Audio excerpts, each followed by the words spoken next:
ശ്രീ സുഭാഷ് ബാബു, മുൻപ് പല സംഭവങ്ങളും പുറത്തു വന്ന് പോലീസിന്റെ അതിക്രമങ്ങളെക്കുറിച്ച് പറയുന്നു, അല്ലെങ്കിൽ കസ്റ്റഡി മരണങ്ങൾ, ഇതാണ് നമ്മൾ ചർച്ച ചെയ്തിട്ടുള്ളത്. ഇപ്പോൾ അടിക്കുന്ന ദൃശ്യങ്ങൾ തന്നെ നമ്മുടെ മുന്നിലേക്ക് വരികയാണല്ലോ. പോലീസ് സ്റ്റേഷനകത്തു നിന്ന് മർദ്ദിച്ച ദൃശ്യങ്ങൾ, പോലീസ് സ്റ്റേഷനകത്തെ CCTV-യിൽ പതിഞ്ഞ ദൃശ്യങ്ങളാണ് നമ്മൾ കണ്ടുകൊണ്ടിരിക്കുന്നത്.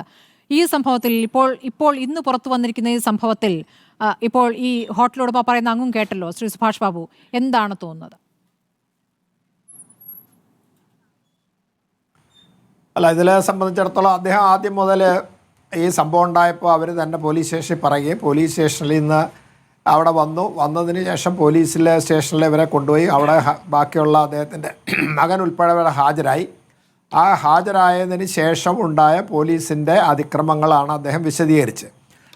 ആ അതിക്രമങ്ങളെ സംബന്ധിച്ചിട്ട് അത് സാധൂകരിക്കുന്ന രീതിയിലുള്ള CCTV ദൃശ്യങ്ങൾ നമ്മൾക്ക് കിട്ടിയിട്ടുണ്ട്. അതുപോലെ ഞങ്ങളൊരു പരാതി അവിടെ എത്തിയതിന് ശേഷം പോലീസ് നടപടിയെടുക്കുന്നതിൽ നിന്ന് വൈമുഖ്യം കാണിച്ചു എന്നും അതുപോലെ തന്നെ ഈ പ്രശ്നം പരിഹരിക്കുന്നതിന് വേണ്ടിയിട്ട് പണം നൽകണമെന്ന് അദ്ദേഹത്തിനെ നിർബന്ധിച്ചു എന്ന് പറയുന്നു. അതിൻ്റെ പങ്ക് പോലീസ് പറ്റിയെന്നാണ് പറയുന്നത്. അപ്പോൾ അതിനകത്ത് എത്രമാത്രം വാസ്തവമുണ്ട് എന്ന് നമുക്ക് ഇപ്പോൾ പറയാൻ പറ്റില്ല. എന്തായാലും ശരി, അദ്ദേഹം പറയുന്ന ഭാഷ്യമനുസരിച്ച് അത് ഏറെക്കുറെ ശരിയായി വരാനുള്ള സാധ്യതയുണ്ട്. കാരണം അദ്ദേഹം പണം കൊടുത്തിരുന്നു. അത് പോലീസ് സ്റ്റേഷനിൽ നേരിട്ട് ചെന്നതിന് ശേഷം വീട്ടിൽ നിന്നാണ് പണം കൊടുത്തത്. അത് അദ്ദേഹം ഒരു ബിസിനസ്സുകാരായതുകൊണ്ട് അദ്ദേഹം ഇഷ്ടപ്രകാരമല്ല കൊടുത്തതുകൊണ്ട് അതിന് അദ്ദേഹം CCTV ദൃശ്യത്തിൽ അതിൻ്റെ തെളിവുകൾ ശേഖരിച്ച് സൂക്ഷിപ്പിക്കുകയും ചെയ്തു. അതിനുശേഷം നിരന്തരമായി അദ്ദേഹം ഈ പ്രശ്നങ്ങളുടെ തുടർ നടപടിക്ക് വേണ്ടി അദ്ദേഹത്തിന് നീതി കിട്ടണമെന്നുള്ള രീതിയിൽ അദ്ദേഹം ഒരുപാട് നിയമ പോരാട്ടങ്ങൾ നടത്തിയിട്ടുണ്ട്. ഹൈക്കോടതിയിൽ പോയി, മനുഷ്യാവകാശ കമ്മീഷനിൽ പോയി, അതുപോലെ തന്നെ ഇൻഫർമേഷൻ കമ്മീഷനിൽ പോയി.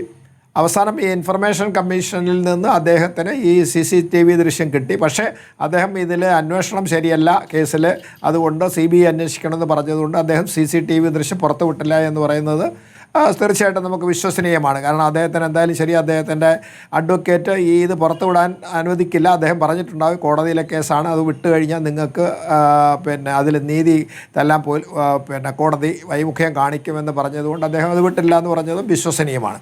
പക്ഷേ ഇതിനകത്ത് യഥാർത്ഥത്തിൽ ഈ പോലീസ് ഉദ്യോഗസ്ഥന്മാരുടെ ഭാഗത്ത് വീഴ്ച വന്നു എന്നുള്ളത് ആ മർദ്ദനം കൊണ്ട് നമുക്ക് ഏകദേശം രൂപിക്കാം. ബാക്കിയൊക്കെ അതിനും തെളിവിൻ്റെ അടിസ്ഥാനത്തിൽ നമ്മൾ അത് അന്വേഷണം നടത്തി തെളിവ് ശേഖരണത്തിലൂടെ മാത്രമേ സമർത്ഥിക്കാൻ പറ്റുള്ളൂ. പക്ഷേ ഇവിടെ അദ്ദേഹത്തിന് ആ വളരെ ഉപോത്ബലകമായി അദ്ദേഹത്തിൻ്റെ ഈ ആരോപണത്തിന് അദ്ദേഹത്തിന് ശക്തി നൽകുന്നത് അവിടെ ഒരു DYSP ഒരു റിപ്പോർട്ട്, അസിസ്റ്റന്റ് കമ്മീഷണർ റിപ്പോർട്ട് വേണ്ടതുണ്ട്. ആ റിപ്പോർട്ടിൽ ഇദ്ദേഹം പറയുന്ന പരാതികൾ സാധൂകരിച്ചുകൊണ്ട് അദ്ദേഹത്തിന് ഒരു റിപ്പോർട്ട്, അതിൻ്റെ കോപ്പി തന്നെ അദ്ദേഹത്തിന് കിട്ടിയിട്ടുണ്ട്. ആ കിട്ടിയ അടിസ്ഥാനത്തിൽ എന്തായാലും ശരി, പ്രാഥമികമായിട്ടുണ്ടാകുന്ന ഒരു അന്വേഷണ റിപ്പോർട്ട് അത് കളവാണെന്ന് ആർക്കും പറയാൻ പറ്റില്ല. ആ ഉദ്യോഗസ്ഥന് പോലും അത് നിഷേധിക്കാൻ പറ്റാത്ത സാഹചര്യത്തിൽ അത് വിശ്വസനീയമെന്ന് തന്നെ നമ്മൾ ഇപ്പോൾ ഉറക്കേണ്ടി വരും. ശ്രീ സുഭാഷ് ബാബു, ഇപ്പോൾ ഈ വിശ്വസനീയമായ തെളിവുകൾ പുറത്തു വരുന്നു, പരാതി മുകളിലേക്ക് പോകുന്നു, ഇതൊക്കെ സംഭവിക്കുന്നുണ്ട്. പക്ഷേ ഈ പോലീസുകാരന് പിന്നീടും ഉയർച്ചയാണ് സംഭവിക്കുന്നത്. ട്രാൻസ്ഫർ കിട്ടുന്നു, അതിനുശേഷം അടുത്ത പോസ്റ്റിലേക്ക് ഉയർച്ചയാണ് സംഭവിക്കുന്നത്. ഈ പരാതിപ്പെടുന്ന ഉദ്യോഗസ്ഥർക്കൊക്കെ സ്ഥാനക്കയറ്റം ലഭിക്കുന്ന ഒരു സംവിധാനം അങ്ങനെയാണോ പോലീസിൽ? അല്ല, അതിലെന്താന്ന് പറഞ്ഞാൽ ഈ പോലീസിൽ പൊതുവേ ഒരു സ്വഭാവം എന്താണെന്ന് പറഞ്ഞാൽ ഈ അക്രമം നടത്തുന്ന പോലീസ് ഉദ്യോഗസ്ഥരെ സഹായിക്കുന്ന ഒരു സമീപനം മേലുദ്യോഗസ്ഥന്മാർ അവരുടെ സ്വന്തം നിലയിലോ അല്ലെങ്കിൽ മറ്റ് ബാഹ്യ സമ്മർദ്ദങ്ങളടിയിലോ അതും ചെയ്യാറുണ്ട്. അതാണ് നമ്മളിപ്പം കുന്നംകുളം പോലീസ് സ്റ്റേഷനിലെ ഇവിടെയൊക്കെ കണ്ടിരിക്കുന്നതെന്ന് പറഞ്ഞാൽ അത് ബാഹ്യമായ സ്വാധീനം കൊണ്ട്, സമ്മർദ്ദം കൊണ്ട് അവരെ ഏതെങ്കിലും രീതിയിൽ രക്ഷിച്ച് കൊണ്ടുപോകണം എന്നുള്ള ഒരു സാഹചര്യം ആ മേലുദ്യോഗസ്ഥന്മാർ സൃഷ്ടിച്ച് അത് അവരുടെ ഔദ്യോഗിക നിർവഹണത്തിൽ അവർ വീഴ്ചയാണ് വരുത്തുന്നത്. ഇതിലൊക്കെ മേലുദ്യോഗസ്ഥന്മാരുടെ പങ്കുണ്ട്. അവരെ സംബന്ധിച്ച് അവർക്ക് ഗൗരവതരമായ വീഴ്ച വരുത്തിയിട്ടുണ്ടെന്ന് സംശയമില്ല. കാരണം ഇതൊക്കെ പോലീസ് സ്റ്റേഷനിലെ CCTV ദൃശ്യത്തിലുണ്ട്. ഇത് ഏത് അന്വേഷണം പോലീസ് സ്റ്റേഷനെ ബന്ധിച്ച് നടക്കുകയാണെങ്കിൽ പോലീസ് സ്റ്റേഷനിലെ പെട്ട ആളുകളെ ആണ് ഇത് അന്വേഷണ വിധേയമാക്കുന്ന അവിടുത്തെ CCTV ദൃശ്യങ്ങളാണ്.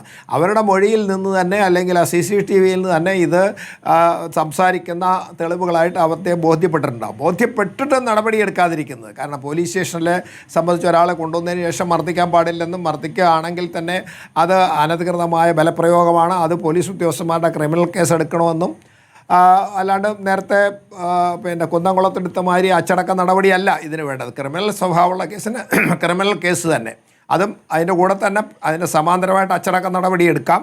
പക്ഷേ ഇവിടെ യാതൊരു നടപടിയും അവരുടെ പേരിൽ ഗൗരവതരമായിട്ട് തീർത്തില്ല. ഇവിടെ കറപ്ഷൻ വരെ അദ്ദേഹം ഒരു ഭാഗികമായെങ്കിലും തെളിവോട് കൂടിയിട്ട് അദ്ദേഹം അത് സമർത്ഥിക്കാൻ ശ്രമിക്കുന്നുണ്ട്. എന്തായാലും ശരി, അതൊരു പ്രിവെൻഷൻ ഓഫ് കറപ്ഷൻ എന്നുള്ള രീതിയിലേക്ക് അതിന് വരാൻ ഉണ്ട് തീർച്ചയായിട്ടും. അപ്പോൾ അതുകൊണ്ട് ഈ പോലീസ് ഉദ്യോഗസ്ഥന്മാർ മേലധികാരികൾ അനാവശ്യമായിട്ട് സംരക്ഷിക്കുന്ന ഒരു സമീപനമെടുത്തു. അത് അവർ സ്വയം കൃതമാണെന്ന് പറയുന്നില്ല.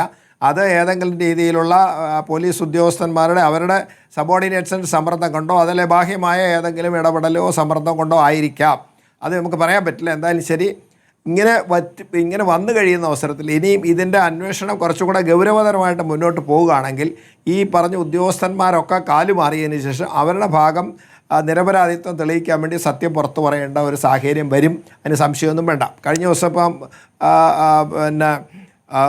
പിന്നെ കുന്നംകുളത്തെ പോലീസ് സ്റ്റേഷനിലെ സുജിത്തിൻ്റെ കാര്യത്തിൽ അത് സസ്പെൻഷൻ ഉണ്ടാവില്ല. സസ്പെൻഷൻ ഉണ്ടായിരിക്കാൻ പറ്റില്ല. അത് അല്പ ദിവസം നീട്ടി വെക്കുക എന്നല്ലാണ്ട് അത് സസ്പെൻഷൻ ഇല്ലാണ്ട് ഒരു നല്ല ഒരു എഫക്റ്റീവ് ഇൻവെസ്റ്റിഗേഷൻ ഇല്ലാണ്ട് അത് പോകാൻ പറ്റില്ല.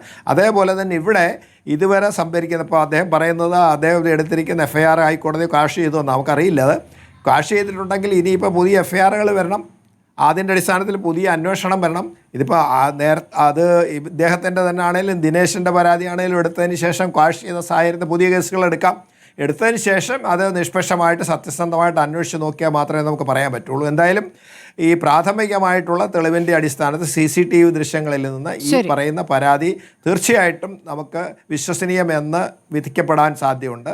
അതിനകത്ത് പോലീസ് ഉദ്യോഗസ്ഥന്മാർ ഈ കളങ്കിതരായ ഉദ്യോഗസ്ഥന്മാരെ സംരക്ഷിക്കാൻ ശ്രമിച്ചു എന്നുള്ളത് ഏതാണ്ട് തെളിയിക്കപ്പെട്ടു എന്നാണ് എൻ്റെ അഭിപ്രായം.